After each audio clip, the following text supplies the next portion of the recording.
Okay, new location. So, where were we?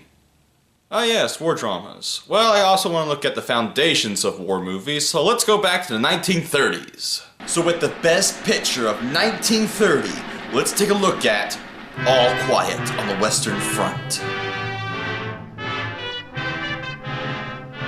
Based on the novel by the same name, focuses on German soldiers in World War I. Already, this is far away from the mainstream, because making the German soldiers heroes is like making Kim Jong-un someone to take seriously. So we open with multiple names per slide, which I like because, yes.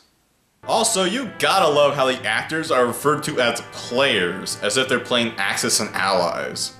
Also, one of the actors is named Slim Somerville. So this is a World War I movie focused on German soldiers. Of course we're gonna get American actors to play it! Now, there's plenty of reasons why they couldn't get German actors, whether it be relations or they just couldn't get them in time.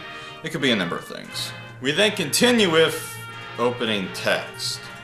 Doesn't matter if it was 80 years ago or last month, if your movie's based on a book, we got some reading to do. Okay, so they escaped war shells, but the mines, the lack of sanitation, the rats will finish them off. But before we continue, I want you to make note of this next scene, because in the chapter select, it's referred to as War is War. So, how best to depict such a title? A parade? Gee golly, what a joyous occasion! I hope they throw out some candy! And yeah, I know stuff like this actually happened, but it's still misleading given that title. Where's the postman?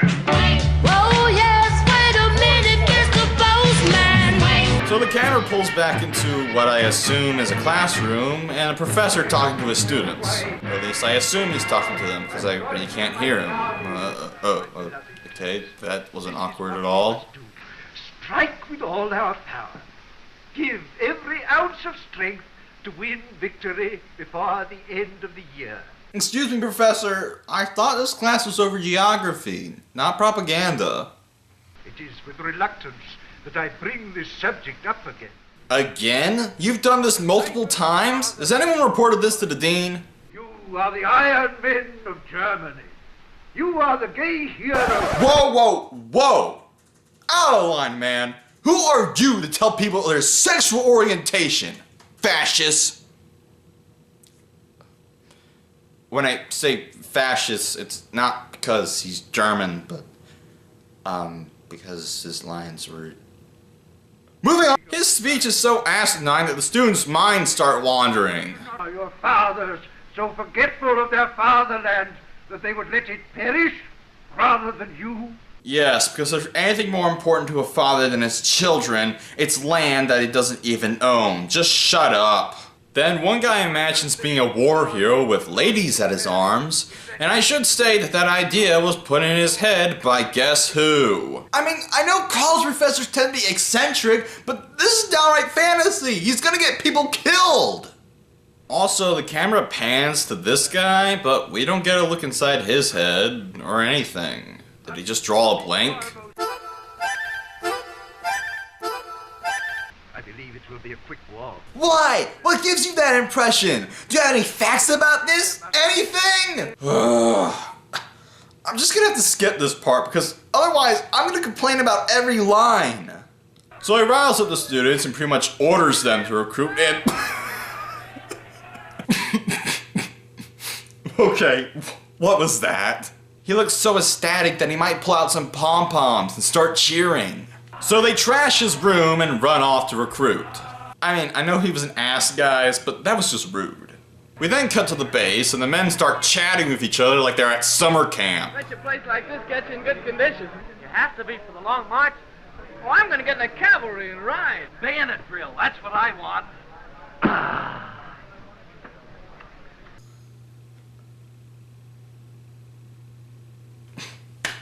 We're then introduced to the drill sergeant and... You didn't think you'd see me again so soon, did you? You see my rank? Sure. Fall back then. Himmelstoast, we certainly are glad to see you. What did you say? I was going to say. Never mind. What's the matter with you, Himmelstoast? Man, are these guys thick. I thought they were in college. Doesn't that mean at least a little bit of intelligence? I believe you'll mean it. No.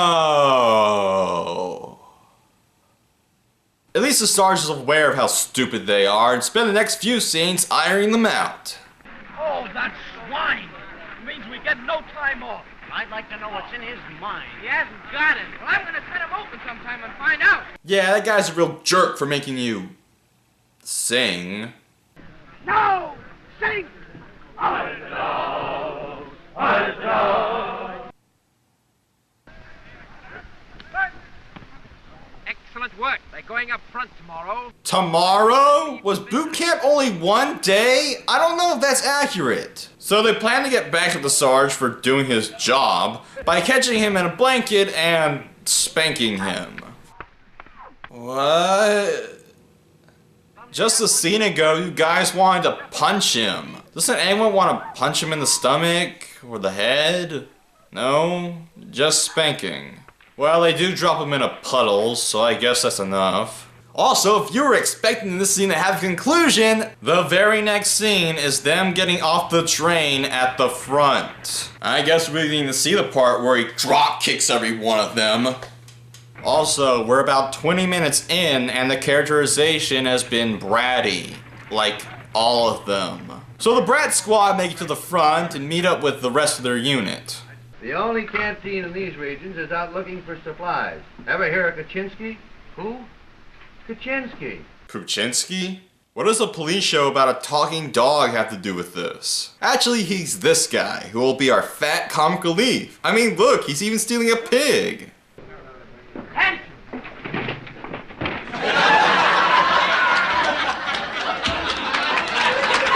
Sometime I'm gonna take one of you volunteers apart and find out what makes you leave school and join the army. And he threatens to cut them to sate his own curiosity. Certainly, hijinks will ensue.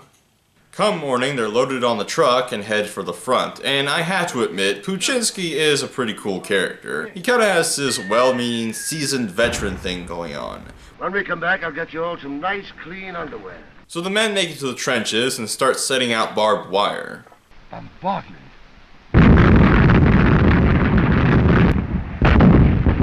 And this is the part that I can't show you, so I'll just give you this.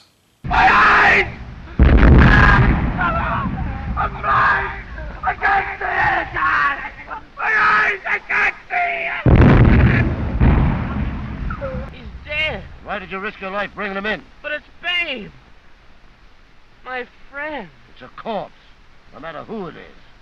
Okay, Puchinsky, I know that you're right and all, but you could have used at least a little bit of respect. So they make it back to the camp and are set out to march to the trenches. So they drove them from the trenches to the base to go back to the trenches? I'm just gonna assume these are different trenches. That's Oscar. The son of a... Oscar? That rat is named Oscar? If that's not an unintentional metaphor, I don't know what is. So some dirt collapses and one guy goes crazy. No. What did you do that for? Because he's a screaming madman and running off like that could get him shot. Why wouldn't he punch him? Also, you call that a punch sound effect? More like the lack of one. I'm fixing this. So not even a minute later, he pulls the same thing and no one stops him. And guess what? He gets shot. Well, everyone's at fault for that one. So Puchinsky returns with some food. We need butter, too. Butter? You want butter? Tell him, Pooch. Yes, and dessert, and a feather bed to sleep on. And give him a good punch for me. So the bombs finally stop, the men get loaded up. Also, pet peeve of mine. I hate it when older movies speed things up for one reason or another, or more appropriately none, because it always comes off as unnatural.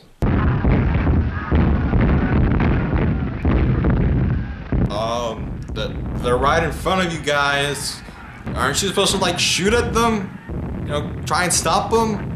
I mean, like, the bombs are kind of doing that for you, but you're supposed to be doing something to keep them from killing you. They eventually start shooting, but the British get to the trench and overrun them. I guess there's no way to avoid that.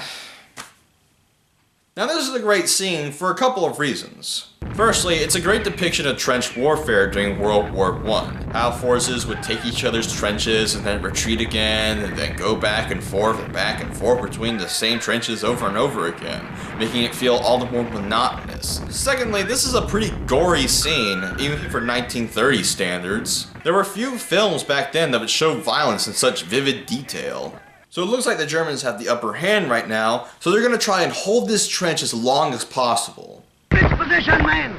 Back to your own line! Why? You have the advantage and you're letting it go? And don't say it's because they're getting bombed there. They were getting bombed at the last one. We then cut to a village and... What do you want? I'll feed you when you're all here. There's 80 of us left. The rest is in dressing stations or pushing up daisies. 80? And I cook for 150. What a feast! Everyone gets 2 issues. Oh, no! That won't do. I can't give 80 men what's meant for 150. I've got my orders. Really, Cook? Really? Well, you do have your orders, so enjoy having 80 pairs of hands trying to choke you. And you know what? The beans in the next shot are completely different from the beans in the previous shot! That's it, movie! We are through! I'm out of here! So an officer shows up and fixes everything. Well, that scene had a point. So the men have some time to kill, so they start talking about the war. Well, how do they start a war? Well, one country offends another. How could one country offend another? One people offends another. Guys, talking about the philosophies of World War I is my job. Somebody must have wanted it. Maybe it was the English. No, I don't want to shoot any Englishmen. I never saw one till I came up here. We're really doing this, aren't we?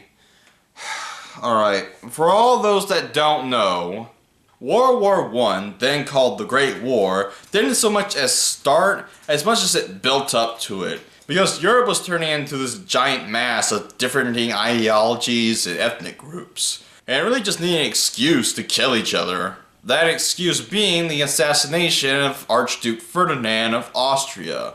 One thing led to another, and the rest is history. Though I have to ask how these guys don't already know this when they live in a world with telegrams and newspapers. I mean, sure, the world isn't as connected as it is now, but that doesn't mean that they can't get news out at all. I don't see that. The Kaiser's got everything he needs. Well, they never had a war before. Every full-grown emperor needs one war to make him famous. Why, that's history. Yeah, generals too. Sure. They need war. And manufacturers, they get rich. But this conversation is cut short because they're obviously one of their friends in sickbay. And this is another scene that I can't show you, but personally I would keep this short for, well... I've cut my leg off. You can imagine the rest. That's a marvelous pair of boots. If you're not going to be using these, Franz, why don't you leave them with us? What good are they to you? Okay, I'm not one to resort to profanity, but you asshole! Shut up! That is like the very thing you don't say! Did this just turn into a PSA on what not to do with bedside manner? Okay, getting past that awfulness, the rest of the scene is actually pretty good, with solid acting all around. Mostly because it's just between two people. At least no one says anything about how his dance career is over. Later at night, Puchinsky, why are you smoking in bed? Unless you're planning on setting yourself on fire. So our main character, Paul, yes, he's only become important now. Anyway, what does Paul have to say? I saw him die. Well, he may be dead, but his boots will live on. But seriously, this is a good scene, with Paul realizing how precious life is in the wake of his best friend's death. You know, girls. Forget about that. It's all about the chicks. So it's montage time, where we find out that the boots are cursed, for whosoever wears them will die in combat. Or at least that's what I like to believe. So then we get our obligatory what I want to do after the war scene, which is only obligatory because this movie made it so. So I guess you can call Gung Ho and All Quiet on the Western Front the Grandpappy and Grandmammy. And then the drill sergeant from the beginning of the film shows up? Would somebody get General Ludendorff a nice, comfortable chair? Hey, come on, George, your superior officer! Do you want to be caught, Marshal Base? I do. There's going to be a big attack tonight, and I'd just love to get out of it. Will you obey my orders? Kiss my foot. Patronizing superior officers always leads to good. So the Germans make a raid on a nearby town where Paul gets hit by a pretty bouncy piece of wall, but it ends with them retreating back to the trench. But Paul gets separated in no man's land with a dying British soldier. Ladies and gentlemen, the odd couple! I want to help you. Which is why I stabbed you earlier. But he does give him some water from a puddle, so I guess that makes them even. And then they spend all night in that hole, and the British guy is still alive? The guy was stabbed in the chest! How is he not dead? Even Paul points that out, even though I think he might be going a little crazy. Stop that! Stop. Why do you take so long dying? You're going to die anyway! Oh, no. You won't die. No. You won't die. They're only little wounds. Well, the Brit eventually dies, and Paul kinda has a moment. I'll do all I can. I'll write to your parents. I'll write to your wife. I'll write to her. I promise she'll not want for anything. Paul, you gotta slow down. This is only the first date. So Paul finally leaves the pit and makes it back to his unit. After all, war is war. And war is a parade!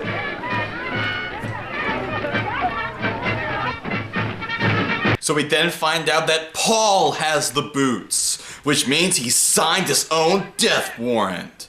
But we need to get some R&R. Hey, get up here. Come on, give me a beer.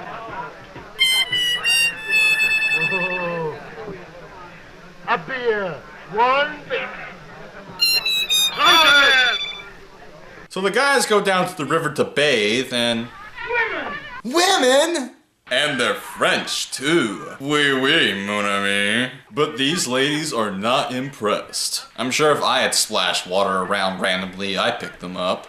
They eventually get their attention, but then they're stopped by some guy. Not cool, man. That's against the bro code. So they then plan to go over at night, and okay, seriously, are we dedicating a portion of this film for them to pick up chicks? Yeah.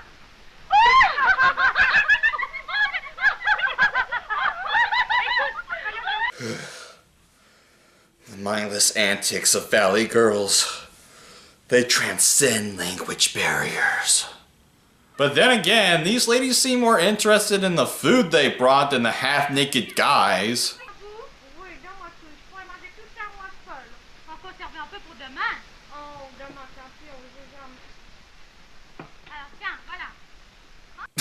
Oh man, shown up by a piece of sausage.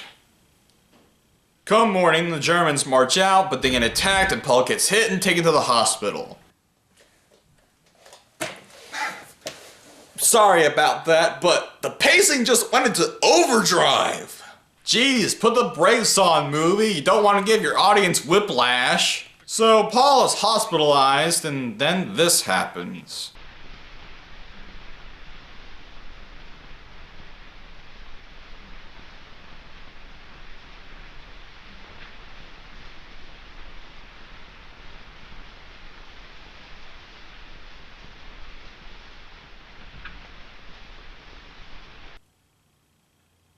Okay, while it is very morbid, it has no point. There's no context to this. No explanation. There's not even any characterization for this guy. And speaking of characterization, there's been very little of that. Paul and Puchinsky are the only two standouts from this. And Paul didn't even come into importance until halfway through the movie. This is bad writing in a nutshell. Things just happen with no build-up, no context, and not even any input from the main characters, and then after it happens, it's just kind of pushed away to the side with no real thought. I've been ringing forever and nobody comes. You can't hold on a single steady shot of nothing without cutting.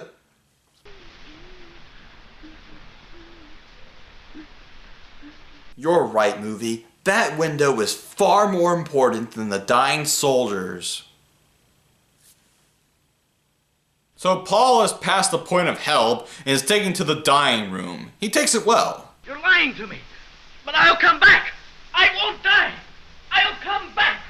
I won't die. But then he comes back right away. Drama? What's that?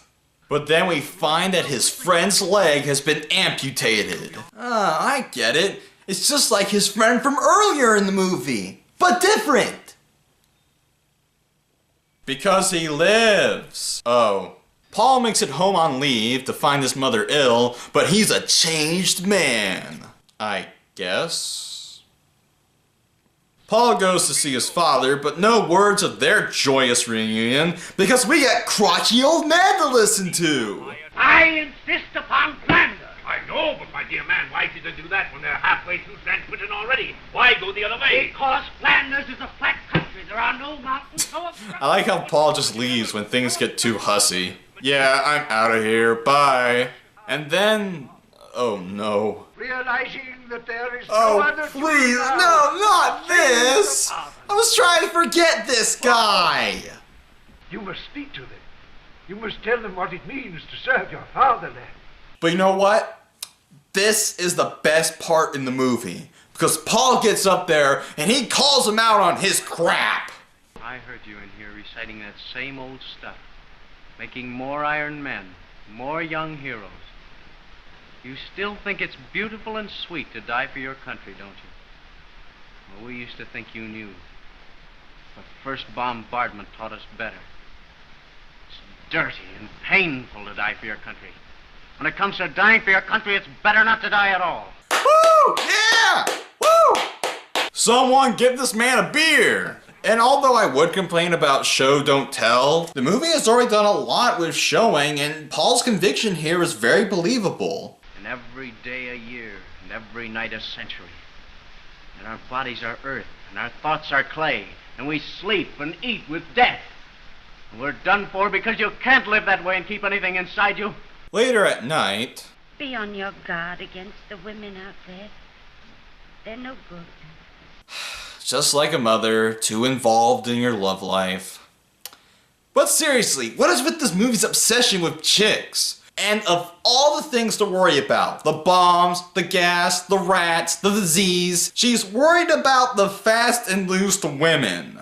So Paul returns to the front to find that most of his company has been replaced by boys. How old are you?